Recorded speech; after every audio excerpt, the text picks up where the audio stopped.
जिंतूरमध्ये न्याय्य मागण्यांसाठी आमरण उपोषण सुरू, काँग्रेस पक्षाचा जाहीर पाठिंबा।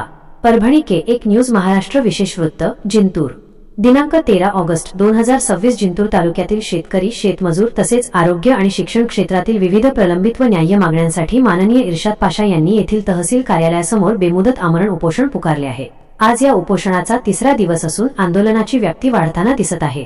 या आंदोलनाला अखिल भारतीय काँग्रेस कमिटीच्या वतीने जाहीर आणि पूर्ण पाठिंबा दर्शवण्यात आला आहे। बातमीची ठळक वैशिष्ट्ये। उपोषणकर्ते माननीय इर्शाद पाशा। सुरुवात 10 ऑगस्ट 2026। सध्याची स्थिती तिसरा दिवस दि 13 ऑगस्ट 2026।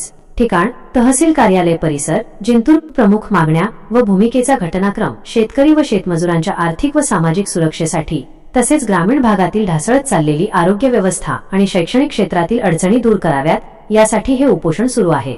जनतेच्या मूलभूत हक्कांवरील या प्रश्नांकडे शासनाने तातडीने लक्ष देऊन ठोस तोडगा काढावा अशी आग्रही मागणी उपोषणकर्त्यांकडून आणि काँग्रेस पक्षाकडून करण्यात येत आहे। उपोषणस्थळी नेत्यांची प्रत्यक्ष उपस्थिती।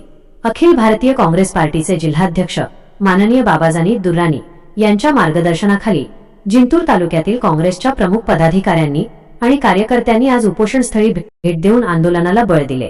यावेळी प्रामुख्याने खालील मान्यवर उपस्थित होते: श्री केशवराव बुधवंत, तालुकाध्यक्ष अभा, काँग्रेस कमिटी जिंतूर; श्री फेरोज भाई, जिंतूर शहर अध्यक्ष; श्री अनिल गाढेकर, श्री मकसूद पठाण, श्री रियाज भाई मिया, सामाजिक कार्यकर्ते यांच्यासह जिंतूर तालुक्यातील अनेकष्ट काँग्रेस पदाधिकारी व कार्यकर्ते मोठ्या संख्येने उपस्थित होते। प्रशासनाचे वेधले लक्ष। जनतेच्या जिव्हाळ्याच्या प्रश्नांवर शासनाने तात्काळ सकारात्मक निर्णय न घेतल्यास आंदोलन आणखी तीव्र करण्यात येईल असा इशारा यावेळी उपोषण स्थळावरून देण्यात आला आहे। वृत्त संकलन रामप्रसाद कंठाळे, परभणी के एक न्यूज महाराष्ट्र प्रतिनिधी।